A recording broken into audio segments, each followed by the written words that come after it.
Hi friends, welcome to Kavyanayana cooking channel. ನಾನು ಸುಷ್ಮಾ. ಬನ್ನಿ ಇವತ್ತೊಂದು ಮತ್ತೆ ಬೆಳಗ್ಗಿನ ಬ್ರೇಕ್ಫಾಸ್ಟ್ ರೆಸಿಪಿ ಕ್ಯಾಪ್ಸಿಕಮ್ ರೈಸ್ ಯಾವ ಥರ ಮಾಡೋದು ಅಂತ ತುಂಬ ಸಿಂಪಲ್ ಆಗಿ ತೋರಿಸ್ಕೊಡ್ತೀನಿ. ಹಾಗೆ ನಮ್ಮ ಚಾನಲ್ನ ಸಬ್ಸ್ಕ್ರೈಬ್ ಮಾಡಿ ಸಪೋರ್ಟ್ ಮಾಡಿ ಫ್ರೆಂಡ್ಸ್. ನೋಡಿ, ನಾನು ಒಲೆ ಮೇಲೆ ಒಂದು ಪಾತ್ರೆ ಇಟ್ಕೊಂಡು ಅದಕ್ಕೆ ಒಂದು 4 ಟೇಬಲ್ ಸ್ಪೂನಷ್ಟು ಎಣ್ಣೆನ ಸೇರಿಸ್ಕೊಂಡಿದ್ದೀನಿ. ಹಾಗೆ 1 ಗೆಡ್ಡೆ ಬೆಳ್ಳುಳ್ಳಿನ ನಾನು ಸ್ವಲ್ಪ ಜಜ್ಜಿ ಹಾಕೋತಾ ಇದ್ದೀನಿ.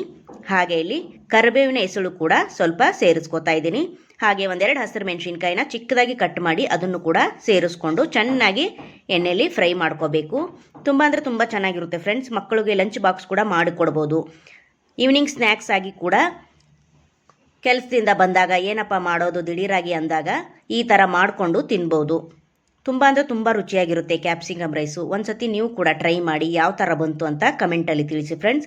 ಹಾಗೆ ನಿಮ್ಮ ಫ್ರೆಂಡ್ಸ್ ಫ್ಯಾಮಿಲಿಗೂ ಕೂಡ ಶೇರ್ ಮಾಡಿ. ಆದಷ್ಟು ನಾವು ಸಿಂಪಲ್ಲಾಗಿ ಮನೇಲೇ ಇರೋ ಸಾಮಗ್ರಿಗಳನ್ನು ಬಳಸಿ ಯಾವ ಥರ ಸಿಂಪಲ್ಲಾಗಿ ಅಡುಗೆ ಮಾಡೋದು ಅಂತ ತೋರಿಸ್ಕೊಡ್ತಾ ಇರ್ತೀವಿ. ಹಾಗಾಗಿ ನಮ್ಮ ಚಾನಲ್ನ ಸಪೋರ್ಟ್ ಮಾಡಿ ಸಬ್ಸ್ಕ್ರೈಬ್ ಮಾಡ್ಕೊಂಡು ನೋಡಿ ಫ್ರೆಂಡ್. ನೋಡಿ, 1 ಟೊಮೊಟೊ ಹಾಗೆ 1 ಈರುಳ್ಳಿನ ನಾನು ಚಿಕ್ಕದಾಗಿ ಕಟ್ ಮಾಡಿ ಸೇರಿಸ್ಕೊತಾ ಇದ್ದೀನಿ. ಅದನ್ನು ಕೂಡ ಚೆನ್ನಾಗಿ ಫ್ರೈ ಮಾಡ್ಕೋಬೇಕು. ನೋಡಿ, ಎಣ್ಣೆಯಲ್ಲಿ ಚೆನ್ನಾಗಿ ಫ್ರೈ ಆಗಬೇಕು ಫ್ರೆಂಡ್ಸ್. ಚೆನ್ನಾಗಿ ಫ್ರೈ ಮಾಡ್ಕೋತಾ ಇದ್ದೀನಿ. ಇದಕ್ಕೆ ನಾನು ಒಂದು ಅರ್ಧ ಟೇಬಲ್ ಸ್ಪೂನಷ್ಟು ಅರಿಶಿನ ಪುಡಿನ ಸೇರಿಸ್ಕೊತಾ ಇದ್ದೀನಿ. ಈಗ ಮತ್ತೆ ಒಂದು ಸತಿ ಚೆನ್ನಾಗಿ ಮಿಕ್ಸ್ ಮಾಡ್ಕೋತಾ ಇದ್ದೀನಿ. ದಿನ ಬೆಳಗ್ಗೆ ಏನಪ್ಪ ಮಾಡೋದು ಅಂತ ತಲೆನೋವು ಇದ್ದೇ ಇರುತ್ತೆ ಎಲ್ಲ ಹೆಣ್ಮಕ್ಳಿಗೂ.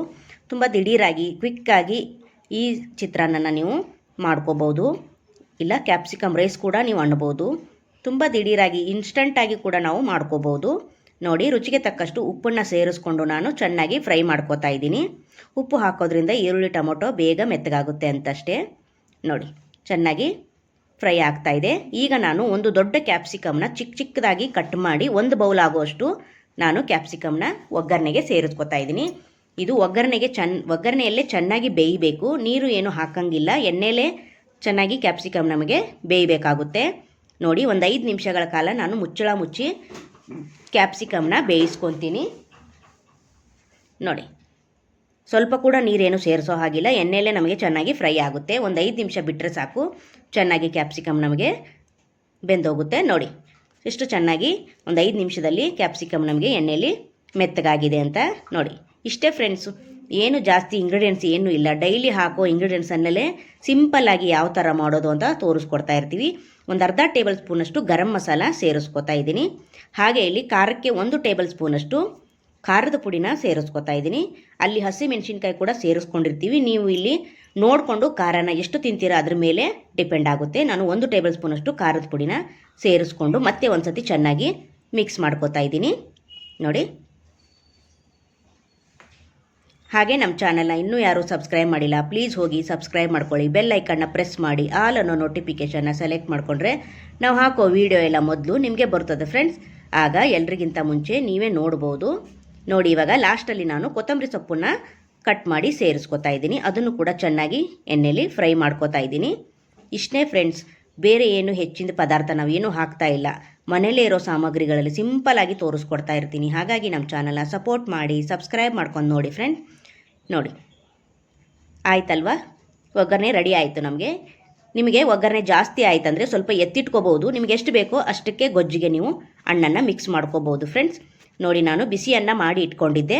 ನೀವು ರಾತ್ರಿ ಉಳಿದಿರೋ ಅನ್ನದಲ್ಲೂ ಕೂಡ ಕ್ವಿಕ್ಕಾಗಿ ಮಾಡ್ಕೋಬೋದು ಫ್ರೆಂಡ್ಸ್. ರಾತ್ರಿ ಊಟಕ್ಕೂ ಕೂಡ ನೀವು ಮಾಡ್ಕೋಬೋದು ದಿಢೀರಾಗಿ.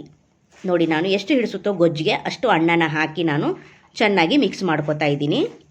ನೋಡಿ, ಚೆನ್ನಾಗಿ ಮಿಕ್ಸ್ ಮಾಡ್ಕೊಳ್ಳೋಣ ಫ್ರೆಂಡ್ಸ್. ಇದಕ್ಕೆ ಒಂದು ಇಂಗ್ರೀಡಿಯೆಂಟ್ಸ್ನ ಹಾಕ್ತೀನಿ. ಅದೇನಪ್ಪ ಸೀಕ್ರೆಟ್ ಇಂಗ್ರೀಡಿಯೆಂಟ್ಸ್ ಅಂದರೆ ಲಾಸ್ಟಲ್ಲಿ ನಿಮಗೆ ತೋರಿಸ್ಕೊಡ್ತೀನಿ. ಅದನ್ನು ಹಾಕೋದ್ರಿಂದ ಕ್ಯಾಪ್ಸಿಕಮ್ ರೈಸ್ ಏನಿದೆಯಲ್ಲ ತುಂಬ ಚೆನ್ನಾಗೇ ರುಚಿ ಕೊಡುತ್ತೆ ನಮಗೆ. ನೋಡಿ, ಇಲ್ಲಿ ನಾನು ಶೇಂಗಾ ಬೀಜನ ಹುರಿದು ತರಿತರಿಯಾಗಿ ಪುಡಿ ಮಾಡಿ ಹಾಕೋತಾ ಇದ್ದೀನಿ. ಇದೇ ನೋಡಿ ಸೀಕ್ರೆಟ್ ಇಂಗ್ರೀಡಿಯೆಂಟ್ಸ್ ಅಂದರೆ ಶೇಂಗಾ ಬೀಜನ ಹುರಿದು ನಾನು ತರಿತರಿಯಾಗಿ ಪುಡಿ ಮಾಡಿ ಹಾಕೋತಾ ಇದ್ದೀನಿ. ತುಂಬ ಅಂದರೆ ತುಂಬ ರುಚಿ ಕೊಡುತ್ತೆ ಫ್ರೆಂಡ್ಸ್. ನೀವು ಒಂದು ಸತಿ ಟ್ರೈ ಮಾಡಲೇಬೇಕು. ನೀವು ಇದಕ್ಕೆ ಧನಿಯಾ ಪುಡಿ ಕೂಡ ಇದ್ದರೆ ಸೇರಿಸ್ಕೋಬೋದು, ಇಲ್ಲ ಅಂದರೆ ಸ್ಕಿಪ್ ಮಾಡ್ಬೋದು. ನೋಡಿ, ಸೂಪರಾಗಿರೋ ನಮಗೆ ಇಲ್ಲಿ ಕ್ಯಾಪ್ಸಿಕಮ್ ರೈಸು ರೆಡಿ ಆಯಿತು. ಸೂಪರಾಗಿರುತ್ತೆ ಮಾತ್ರ. ನೋಡಿ, ಸೂಪರ್. ಹಾಗೆ ಪ್ಲೇಟ್ಗೂ ಕೂಡ ಸರ್ವ್ ಮಾಡ್ಕೊಳ್ಳೋಣ ಬನ್ನಿ ಫ್ರೆಂಡ್ಸ್. ಮಕ್ಕಳಿಗೆ ಮಾಡಿಕೊಟ್ರೆ ವೆರೈಟಿ ಲಂಚ್ ಬಾಕ್ಸು ತುಂಬ ಇಷ್ಟಪಟ್ಟು ತಿಂತಾರೆ. ನೋಡಿ, ಸೂಪರ್ ಅಲ್ವಾ? ಟೇಸ್ಟು ಕೂಡ ಅಷ್ಟೇ ಚೆನ್ನಾಗಿರುತ್ತೆ ಫ್ರೆಂಡ್ಸ್. ಒಂದು ಸತಿ ನೀವು ಟ್ರೈ ಮಾಡಿ, ನಿಮಗೆ ಗೊತ್ತಾಗುತ್ತೆ ಅದರ ರುಚಿ ಏನು ಅಂತ. ನೀವೇ ಮತ್ತೆ ಮಾಡ್ಕೊತೀರಾ. ನೋಡಿ, 1 ಕ್ಯಾಪ್ಸಿಕಮ್ ಮನೆಯಲ್ಲಿದ್ದರೆ 1 ದಿನದ ಬ್ರೇಕ್ಫಾಸ್ಟು ನಮಗೆ ರೆಡಿ ಆಗುತ್ತೆ. ನೋಡಿ, ಸೂಪರ್ ಅಲ್ವಾ? ಪ್ಲೇಟ್ಗೂ ಕೂಡ ಸರ್ವ್ ಮಾಡಿದ್ದೀನಿ. Super, wow!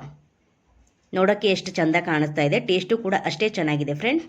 ಈ ವಿಡಿಯೋ ನಿಮಗೆ ಇಷ್ಟವಾದರೆ ಪ್ಲೀಸ್ ಲೈಕ್ ಮಾಡಿ, ಶೇರ್ ಮಾಡಿ, ಕಮೆಂಟ್ ಮಾಡಿ, ಸಬ್ಸ್ಕ್ರೈಬ್ ಮಾಡ್ಕೊಳ್ಳಿ. ನಮ್ಮ ವಿಡಿಯೋ ನೋಡಿದ್ದಕ್ಕಾಗಿ ನಿಮ್ಮೆಲ್ಲರಿಗೂ ಧನ್ಯವಾದಗಳು. Thank you for watching.